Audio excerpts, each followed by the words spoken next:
Hello मित्रों, तो आज हमारी हिंदी की जो अगली क्लास है बहुत इंटरेस्टिंग होने वाली है, क्योंकि ये क्लास जो है, ये टॉपिक जो है, ये हमें सिलेबस में तो है ही हमारे, बट हमारे व्यवहारिक जीवन में भी इसका बड़ा प्रयोग होता है।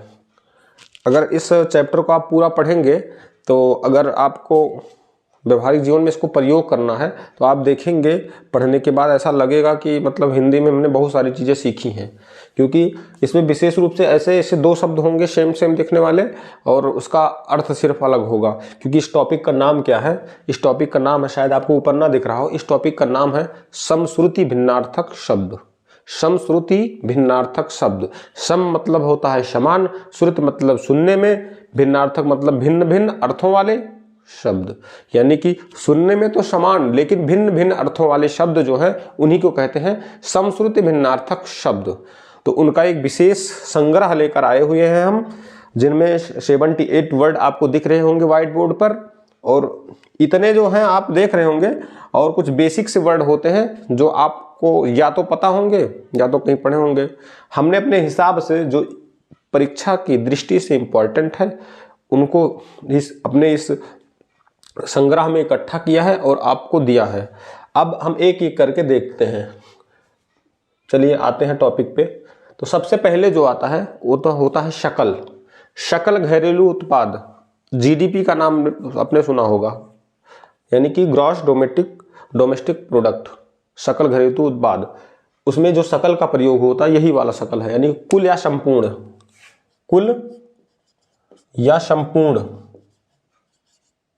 संपूर्ण, ये तो ये हो गया। दूसरा शकल का मतलब क्या होता है? दूसरे शकल का मतलब होता है अंश। फिर उसके बाद अगला शब्द जो हमारा आता है तो उसका नाम अनिल। अनिल, अनल। अनिल मतलब क्या होता है? अनिल मतलब होता है हवा। अनल तो आप बहुत समय से पढ़ते आए होंगे, अनल मीन्स आग होता है। अंबुज, अंबुज, अंबुद। अंबुज मतलब क्या होता है? कमल होता है। जा का प्रयोग हुआ ना। अब ऐसे आप जा वाले बहुत सारे शब्द देखेंगे जिसका मतलब होगा कमल। पर्यायवाची आप उठा के देखेंगे अंबुज का ना, तो लास्ट में जा जा जा जा लगा होगा। और सेम चीज इसके साथ भी, अम्बुद के साथ भी है। अगर लास्ट में दा लगा होगा तो बादल बादल बादल होगा, यानी बादल के पर्यायवाची में लास्ट में दा अक्सर मिलेगा आपको। यदा कदा कहते ना, यदा कदा। यदा मतलब जब, कदा मतलब कब। फिर उसके बाद होता है नियत। नियत, नियत, नियत मतलब कहते हैं ना नियत समय पे आना, यानी कि निश्चित समय पे आना। नियत का मतलब हो गया निश्चित। और नियत यानी आपकी नियत ही खराब है, आपका नियत ही खराब, कहते नहीं आपकी नियति ही खराब है, तो नियत का मतलब हो जाएगा इरादा। फिर अगला शब्द आता है पर्यंत, और उसके बाद पर्यक, कहते नहीं जीवन पर्यंत, जीवन भर बोलते नहीं, जीवन भर, तो इसका मतलब हो जाएगा भर या तक, जीवन तक या जीवन भर। फिर उसको होता है पर्यंक। पर्यंक मतलब क्या होता है? ये जो चीज पे सोते हैं उसको क्या बोलते हैं? पलंग या चारपाई बोल सकते हैं, बट हम पलंग के बे में लिखते हैं। ठीक। फिर अगला शब्द हमारा जो आता है वो क्या है? शंकर। वही शंकर भोलेनाथ, यानी कि भोलेनाथ वाला, यानी कि भोले माले। दूसरा शंकर होता है हाइब्रिड। हाइब्रिड सीड्स आती है ना, हाइब्रिड जो बीज होते हैं या संकरित, उसका मतलब होता है शंकर, यानी दोनों को क्रॉस कराया जाता है, तो वही होता है शंकर। ये वाला शंकर यानी कि मिश्रित। अंतर क्या है? बड़ा सा का और छोटा सा का, बस। अचल, अचल, अचला। अचल मतलब चल मतलब चलने वाला, अचल मतलब ना चलने वाला। अचल संपत्ति यानी स्थिर संपत्ति, यानी कौन सी संपत्ति? स्थिर, जिससे क्या कहेंगे? स्थिर संपत्ति। अचला, अचला मतलब होता है पृथ्वी। दूसरी चीज होता है कुल। कुल मतलब क्या होता है? वंश। वंश यानी आप किस कुल से हैं। कुल का मतलब वंश हो गया, लेकिन वंश के साथ साथ कहते नहीं है कुल मिलाकर। कुल मतलब संपूर्ण भी होता है, तो दोनों वे में देख लेंगे। जिस हिसाब से आपका एग्जाम्पल दिया रहेगा या ऑप्शन दिया रहेगा तो उसी हिसाब से आपको मार्क करना है। दूसरा कूल होता, कूल मतलब होता किनारा, जैसे तालाब का किनारा हुआ तो बस वही होता है कूल मतलब किनारा। चलिए ठीक है। निर्जर, निर्जर और निर्झर, जा और झा का अंतर है। ठीक, निर्जर मतलब क्या होता है? निर्जर मतलब होता है देवता, देवता, और निर्झर का मतलब होता है झरना। अब आ जाता है शर। शर का मतलब क्या होता है? शर मतलब वही होता है, शर मतलब जो धनुष के साथ होता बाण, उसी को हम सर कहते हैं। ये कौन सा वाला सर होगा? बड़ा सा वाला अगर सर होगा तो उसका मतलब होगा बाण, लेकिन अगर छोटा सा वाला सर होगा तो क्या होगा? इसका मतलब होता है तालाब, तालाब। दूसरा चीज होता है अपेक्षा। अपेक्षा का मतलब क्या हो गया? यानी जैसे कहते नहीं, अब बेटा सॉरी पिता अपने बेटे के प्रति क्या रखता है? अपेक्षा रखता है कि वो पढ़ लिख कर कुछ बनेगा। तो वो अपेक्षा क्या होगी? उसकी इच्छा हो गई ना पिता की, तो बस वही मतलब हुआ। अपेक्षा का मतलब इच्छा, और उपेक्षा का मतलब क्या हुआ?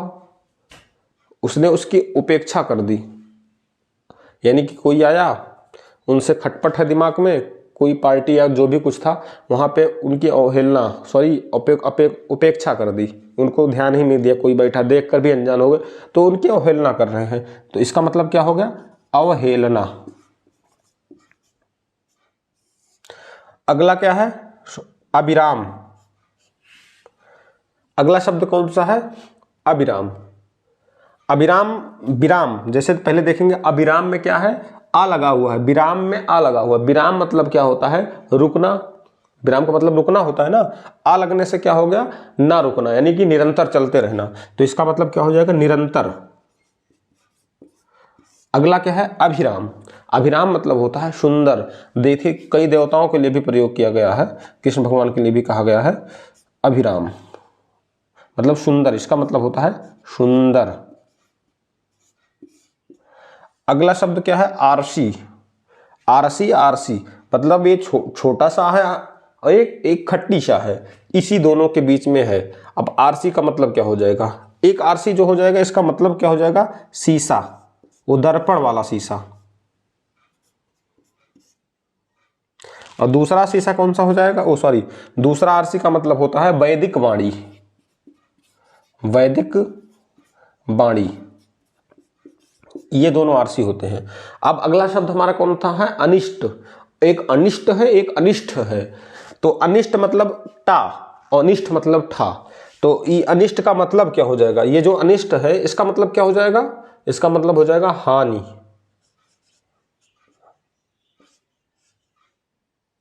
जैसे अनिष्ट का मतलब हानि होता है, और अनिष्ट मतलब क्या होता है? निष्ठाहीन। क्यों निष्ठाहीन हो जाएगा? निष्ठ मतलब निष्ठा, और आ लग गया तो निगेटिव हो गया, तो निष्ठाहीन कह सकते हैं इसको, यानी कि यही आ उठ के हीन में कन्वर्ट हो गया, तो क्या बोलेंगे इसको? निष्ठाहीन, निष्ठाहीन। अगला शब्द कौन सा है? असक्त या असक्त, मतलब ये एक छोटा सा है, एक बड़ा सा है, एक छोटा सा एक बड़ा सा, इसका मतलब क्या हो जाएगा? एक इसका मतलब हो जाएगा असक्त, जो ये छोटा सा वाला है इसका मतलब हो जाएगा विरक्त, विरक्त। और असक्त, सक्त मतलब शक्ति, और आ लग गया तो शक्तिहीन, तो इसको क्या कहेंगे? शक्तिहीन, शक्तिहीन। चलिए ठीक है। अब्ज, अब्द, अभी हमने ऊपर बताया था ना, अगर जा लगा होगा तो कमल हो जाएगा, कमल, और दा लगा होगा तो बादल हो जाएगा, तो बड़ा सरल है ये। अब आगे कौन सा आता है? अन्न। अन्न मतलब क्या होता है? अनाज, जो हम लोग खाते हैं, अनाज। लेकिन अगर अन्य लिखा होगा, अन्य मतलब क्या होगा? दूसरा। चलिए ठीक है। दूसरा अगला शब्द कौन सा है? कृति। कृति मतलब क्या हो गया? रचना। कहते नहीं ये उनकी कृति, फला की कृति है, तो कृति का मतलब हो जाएगा रचना। और कृति, कृति मतलब होगा रचनाकार, उसको रचना करने वाला, यानी कि रचनाकार। चलिए ठीक है। अगला शब्द कौन सा हमारा है? उत। उत का मतलब क्या होता है? उत का मतलब होता है उस ओर, उस ओर। और ऊत का मतलब क्या होता है? निसंतान, जिसकी कोई संतान ना हो, निसंतान। अब अगला कौन सा आता है? उत्कच। उत्कच का मतलब होता है गंजा, जिसके सर पे बाल ना हो, जिसके सर पे बाल ना हो उसको क्या आप कहेंगे? उत्कच कहेंगे। और उत्कट मतलब क्या होता है? प्रबल या उग्र। अगला शब्द कौन सा है? उदत या उदधि। उदत्थ या उदधि, इसका मतलब क्या हो जाएगा? इसका मतलब हो जाएगा, उदत मतलब सूर्य होता है और उदधि मतलब समुद्र होता है।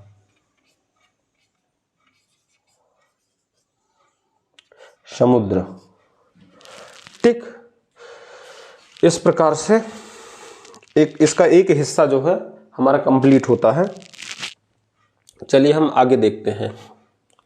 इतना मिटा दें क्या? चलिए थोड़ा देख लीजिए। अब अगला हमारा शब्द कौन सा आता है? उपल या उत्पल। उपल या उत्पल। उपल का मतलब क्या हो जाएगा? पत्थर। उपल मीन्स होता है पत्थर। उत्पल मीन्स क्या होता है? कमल।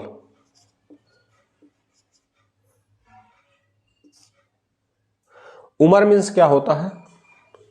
एक उमर होता है, एक उमरा होता है। उमर मीन्स क्या होता है? आयु। कहते नहीं आपकी उम्र कितनी है? उमर मीन्स आयु। और इसका मतलब क्या हो जाएगा? उमरा।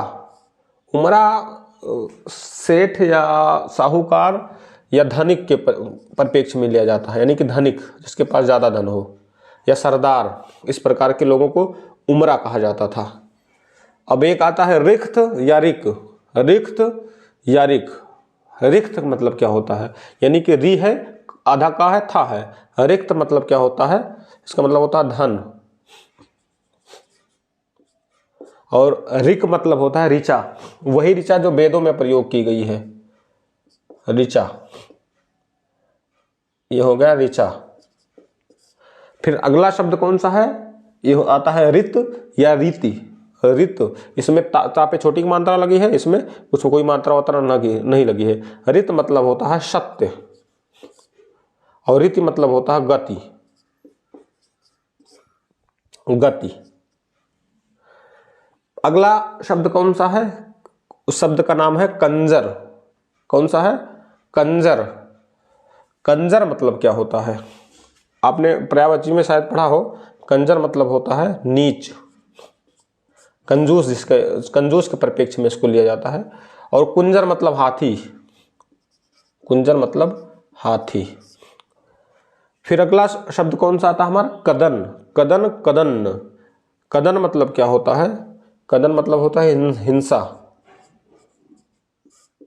और ये कदन मतलब खराब भोजन, जिसको कहते हैं अन्न। कदन यानी खराब भोजन, जिसको कहा जा सकता है खराब भोजन।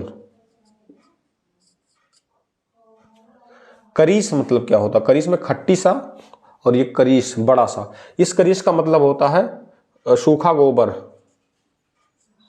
सूखा गोबर। अरे भाई जी उपले बनाते हैं ना, तो उपला क्या होता है? सूखा हो जाता है ना, तो मतलब इसका क्या कहेंगे? करीस मतलब हो गया सूखा गोबर। और इसका मतलब क्या हो गया? करीस मतलब हाथी होता है। अब ये कस देख लीजिए और ये कस देख लीजिए।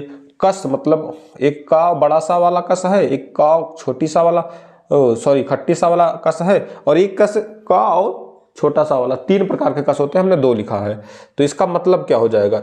इस कस का मतलब होता है चाबुक। चाबुक कहाँ प्रयोग करते हैं? घोड़े पे। और इस कस का मतलब होता है कसौटी।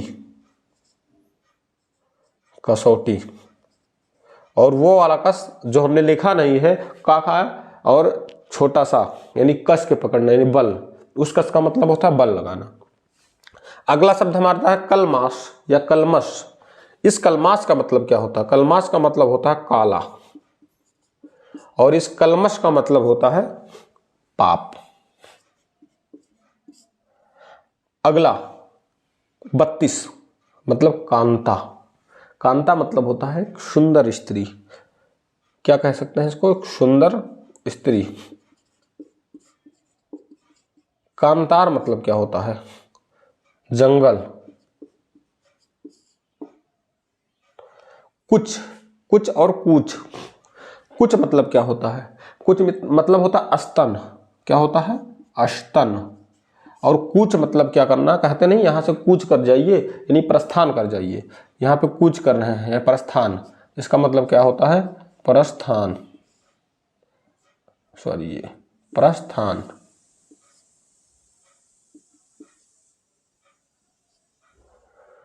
कुजन। कुजन। कुजन मतलब क्या होता है? कुजन।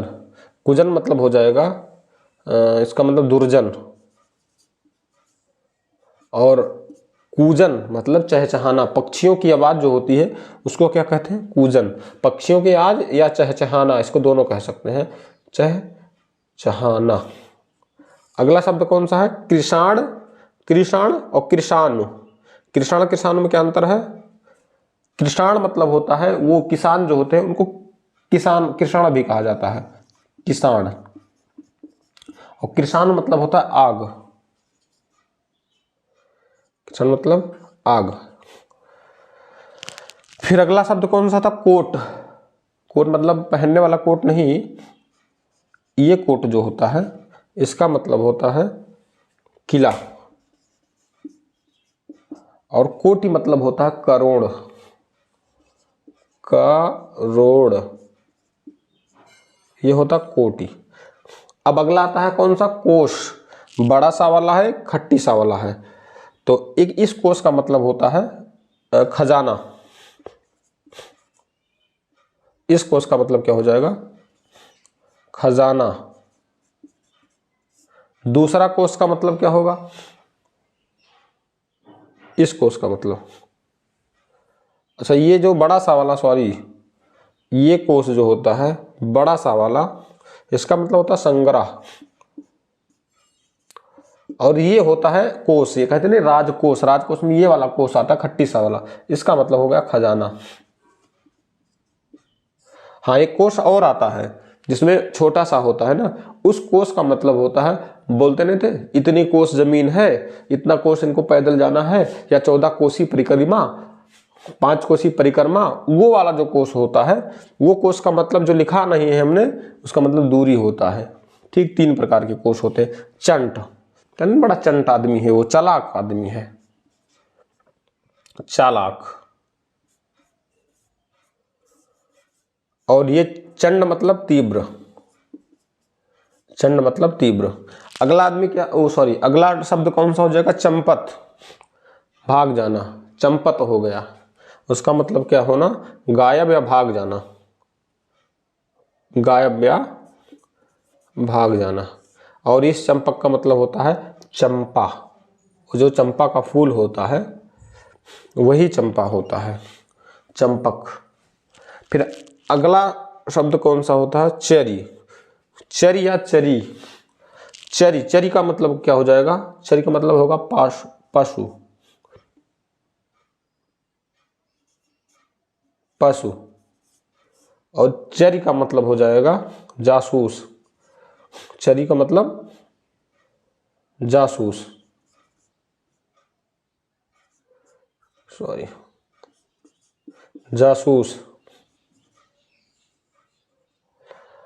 चषक, चषक, ये चषक का मतलब होता है प्याला। और ये कहते नहीं बड़ी चषक लगती है इनको, चस्का लग गया है, तो ये चषक का मतलब होता है लत। ठीक।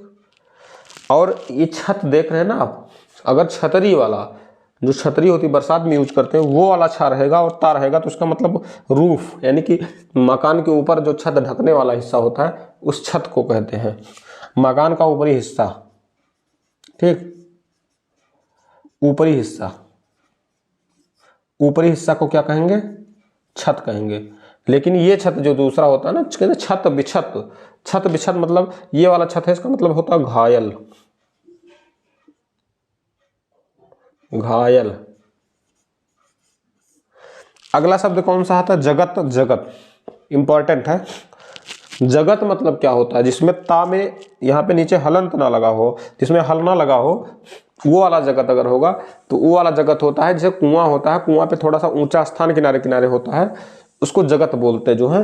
वो वाली जगत जो होती है उसमें हल नहीं लगा होता, और जिस जगत में नीचे हल लगा होता में, वो वाला जगत जो होता है उसका मतलब होता है संसार।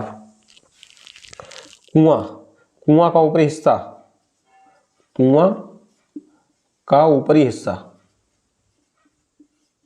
ऊपरी हिस्सा। और ये जगत कौन सा होता है? संसार।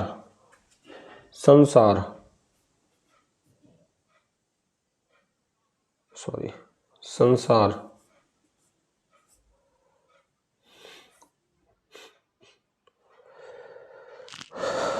ये जानी और जानी, अगला शब्द कौन सा है? जानी। जानी मतलब क्या होता है? इसको हम पत्नी से लेते हैं, हम इसका अर्थ हम पत्नी से लेते हैं, जानी। और जानी से मतलब होता भय या डर। फिर जिजिया और जजिया। जिजिया मतलब ना, एक विवाह मूवी आपने देखा जिज्जी, जिसमें जो प्रयोग हुआ है किसके लिए? अपने बहन के लिए प्रयोग हुआ है। जीजी शब्द का, जीजी का मतलब होता है, उसी से जिजिया लिया गया है। जिजिया मतलब बड़ी बहन, बड़ी बहन। और ये जजिया जो होता है, ये वही वाला जजिया है जो मोहम्मद कासिम ने कर लगाया था। इसका कर से अगर देख लेते हैं, कर लगाया था, कब लगाया था? 712 में लगाया था ना मोहम्मद कासिम ने, तो वही वाला। एक होता है जीवनी, एक होता है जीवनी। जीवनी इसका मतलब तो आप जानते ही होंगे, जीवनी का। जीवनी का मतलब क्या होता है? जीवन चरित, जीवन चरित, जीवन चरित। और ये क्या होता है? जीवनी मतलब आपका संजीवनी, संजीवनी बूटी जो हनुमान जी लेकर आए थे, वो जीवनी जो थी वो संजीवनी थी, उसी को जीवनी कहा जाता था। हाँ, जीवनी आत्मकथा में अंतर जान लीजिए आप। जीवनी जो होता है, जैसे हमारी जीवनी अगर आप लिख देते हैं तो वो जीवनी कहाएगी। आप हमारे बारे में कुछ लिखते हैं तो क्या कहाएगी? वो जीवनी कहलाएगी। लेकिन हम खुद अपने बारे में लिख देंगे तो क्या कहाएगी? वो आत्मकथा। तो बस वही चीज़ होता है, जीवनी आत्मकथा में ही अंतर है। फिर अगला शब्द कौन सा है? झंझा। झंझा और झंडा। झंझा का मतलब क्या होता है? झंझा मतलब आंधी, झंझावत। झंझा का मतलब होता है आंधी। झंडा मतलब वही झंडा जो लगता है, पताका जिसको बोलते हैं।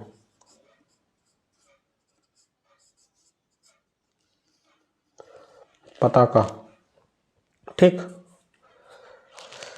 टुक, एक टुक होता है, एक टूक होता है। टुक मतलब क्या होता है? टुक मतलब होता कम, थोड़ा सा। टुक मतलब होता है कम या थोड़ा सा। टूक मतलब होता है टुकड़ा,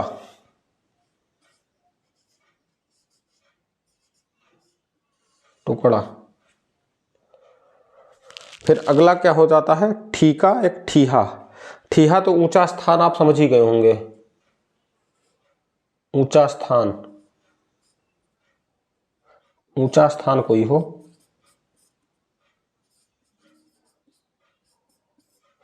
ठीहा मतलब ऊंचा स्थान। और जो ठीका होता है, कोई व्यक्ति आपका घर बनाने आता है तो आप उसको क्या देते हैं? ठीका देते हैं। कारीगर जो आते हैं उनको आप ठीका देते हैं। ठीका मतलब हो गया नियत समय, नियत या निश्चित समय पे वो आपको बना के दे देगा। उससे आपको मतलब नहीं है कैसे कर रहा है, कब आ रहा कब जा रहा, उससे कोई मतलब नहीं है आपका। तो नियत समय इसको ले सकते हैं, नियत समय।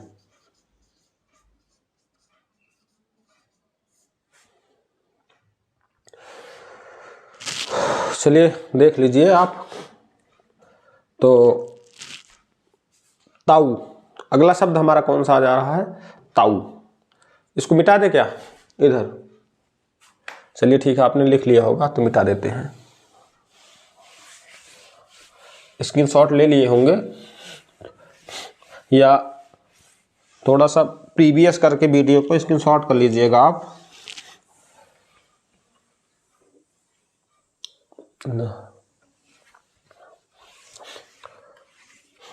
अब आता है अगला शब्द, कौन सा हमारा है? ताऊ। ताऊ मतलब क्या होता है? दो प्रकार के ताऊ होते हैं, एक ताऊ है, एक ताऊ है। एक ताऊ का मतलब होता है क्रोध, और दूसरे ताऊ का मतलब होता है बड़े पिताजी। क्रोध के बाद बड़े पिताजी, पिताजी। एक होता तारीख, एक होता तारीख। इस तारीख का मतलब क्या होता है? इस तारीख का मतलब होता है अंधेरा,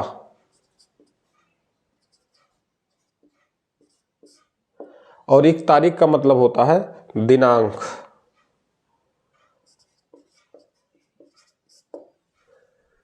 अब अगला शब्द आता है तिथ या तिथि। तिथ का मतलब होता है कामदेव, कामदेव, और ये तिथ का मतलब क्या होता है? तारीख। फिर अगला शब्द आता है तीर्थ, उसके बाद तीर्थ। तीर्थ का मतलब होता है कोई पवित्र स्थान हो, तीर्थ करने जाते हैं लोग ना, इसका मतलब हो जाएगा पवित्र स्थान। और ये जो तीर्थ होता है, इसका मतलब होता है कोई सहपाठी, साथ पढ़ने वाला, सहपाठी। अब ये जो अगला शब्द आता है हमारा दास या दास्य। दास का नाम तो आपने वैसे सुना था, दास मतलब जानते हैं ना, दास अब्राहम लिंकन से लेकर हम दासों को पढ़ते चले आ रहे हैं, मतलब गुलाम। दास का मतलब गुलाम। दास से मतलब होता है दासत्व, इसी से दास से लिया गया शब्द ये भी है, दोनों लगभग एक ही चीज है। एक होता है द्वीप, एक होता है द्वीप। द्वीप मतलब क्या होता है? द्वीप मतलब होता है हाथी, हाथी। और ये द्वीप क्या होता है? चारों तरफ से समुद्र से या जल से घिरा हुआ वो जो द्वीप होता है, समुद्र वाला द्वीप, तो इसको क्या कहेंगे? द्वीप या समुद्र वाला द्वीप। समुद्र या जल से घिरा हुआ भाग लिख सकते हैं, जल से घिरा हुआ।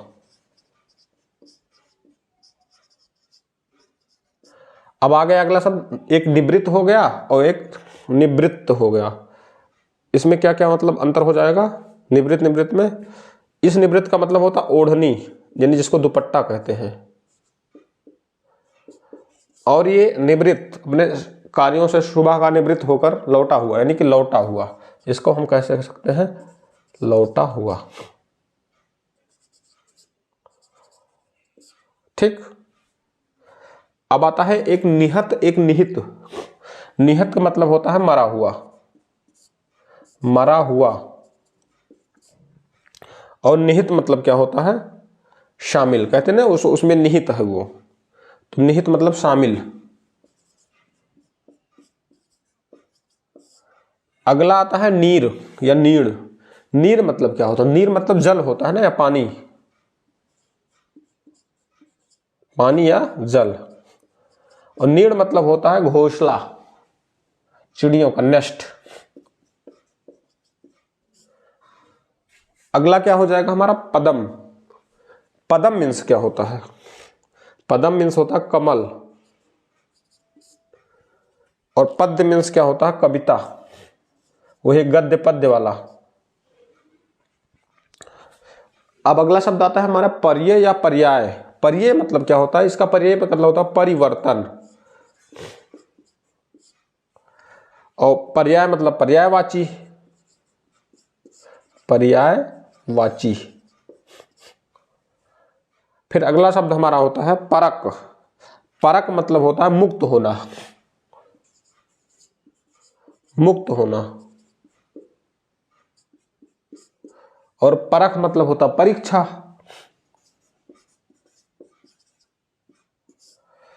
और अगला जो शब्द आता है हमारा परीक्षा है, एक में रा पे छोटी की मात्रा लगी है और एक में रा पे बड़ी की मात्रा लगी, इतना सा अंतर है, यानी एक परीक्षा एक परीक्षा।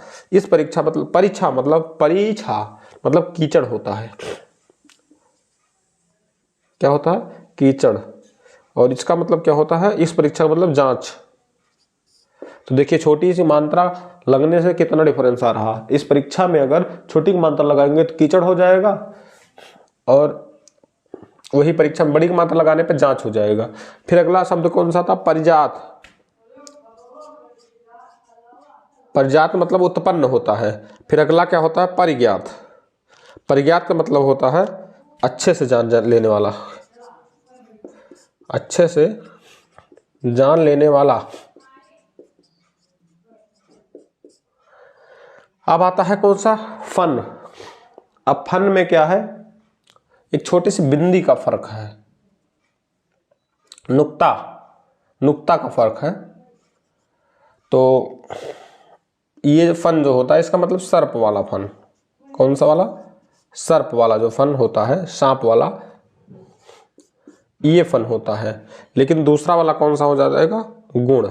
इस फन का मतलब होता है गुण, वर्चू।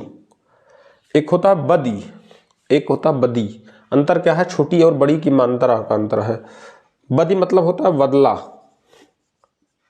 और इस बदी का मतलब होता है बुराई। अगला शब्द है बार वार।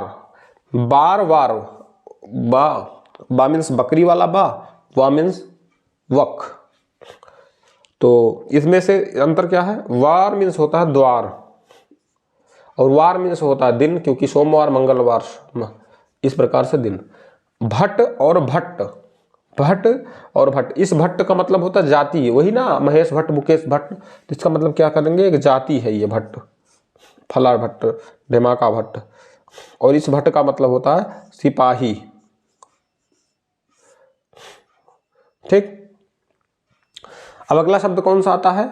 आता है भारती। एक भारतीय। भारती का मतलब क्या होता है? भारती का मतलब होता है कौन सा? मां सरस्वती को भारती कहा गया है, सरस्वती। और ये भारतीय जो होते हैं, ये भारती के, भारत के, भारत के रहने वाले जो होते हैं वो होते हैं भारत के। अब अगला शब्द आता है मद या मध्य। मद मतलब होता है मत वाले, मत वाले। और ये मध्य मीन्स होता है मदिरा।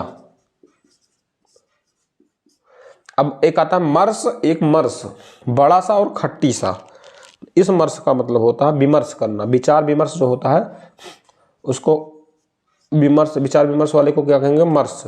और इस खट्टी सा वाला मर्स को शांति कहते हैं, शांति। फिर आता है 71 नंबर पे मिल या मील। ये राइस मिल जो होती है, यही वाली मिल होती है, यानी उद्योग। वो चावल की मिल होती है ना, तो उद्योग धंधे वाली जो होती है वो वाली मिल को क्या बोलेंगे? मिल बोलेंगे उसको, उद्योग। मील कहते ना, मीलो दूर, यानी कि दूरी की इकाई जो जिसको बोलते हैं, दूरी की इकाई। अगला कौन सा आता है? मृत या मृत। अंतर क्या है? मृत में इसमें हल नहीं लगा है, इसमें हल लगा है, इतने सा अंतर है, बाकी मृत दोनों है। मतलब क्या हो जाएगा? मृत मतलब होता है मरा हुआ, जिसमें हल नहीं लगा हुआ है उसका मतलब क्या होगा? मरा हुआ। अगर हल लग गया नीचे यानी आधा ता हो गया तो उसका मतलब होगा मिट्टी, मिट्टी। फिर अगला शब्द आता है योगा या योग्या। योगा मतलब होता है एक प्रक्रिया, किस चीज की? योग करने की जो प्रक्रिया होती है उसको योगा कहते हैं। तो इसको प्रक्रिया में डालेंगे हम। और योगा मतलब होता है, योग्या मतलब होता है अभ्यास करना। अब हमारे पास दो शब्द आते हैं, राशि आता है और राशि आता है। और राशि सापे छोटी की मात्रा, बड़े सापे छोटी ई की मात्रा, एक राशि हो गया, और एक सापे बड़ी की मात्रा, यानी छोटे सापे बड़ी ई की मात्रा लग रही है। तो ये राशि जो होती है इसका मतलब होता है नक्षत्र। और ये जो राशि होती है इसका मतलब क्या होता है? रद्दी, रद्दी है ये। रूप और रूपा। रूप मतलब क्या होता है? रूप मतलब कौन से रूप में है वो, यानी किस आकार में। तो रूप का मतलब हो गया आकार। आकार। और ये जो रूपा होता है, रूपा मतलब होता है सफेद घोड़ा, सफेद घोड़ा। अगला शब्द आता है वर्ण, वर्ण करना। वर्ण मतलब चुनाव करना। जैसे स्वयंवर होता था पहले, उसमें वर्ण किया जाता था ना, तो बस वही वर्ण है। वर्ण मतलब चुनाव करना।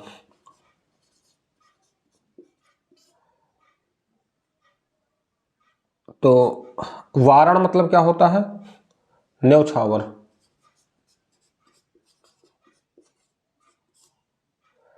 फिर अगला आता है वसा। वसा और वसा मतलब बड़ा सा है और छोटा सा है। वसा मीन्स होता है गाय, गाय या स्त्री जिसमें बड़ा सा लगा होगा, उस वसा का मतलब क्या होगा? हम गाय या स्त्री में ले सकते हैं। जिस प्रकार से आप ऑब्जेक्टिव क्वेश्चन रहेंगे। वसा मतलब होता क्या? चर्बी। फिर आता है एक वृत्त या वृत्त। इसमें ता है, सिर्फ इसमें आधा ता और ता पूरा है, दो चीजें हैं। तो वृत्त का मतलब होता है चुना हुआ, चुना हुआ। और इस वृत्त का मतलब होता है गोल। वृत्त जिसमें ता और पूरा ता दोनों होते हैं, मतलब 1.5 ता होता है, उसका मतलब क्या होता है? गोल, जो हम मैथ में पढ़ते हैं। तो इस प्रकार से हमारा समश्रुति भिन्नार्थक शब्द कंप्लीट होता है। तो हुआ ना आपको व्यवहारिक चीज़ों का ज्ञान, प्लस परीक्षा के लिए भी हमें एक अच्छे संग्रह की प्राप्ति हुई ना।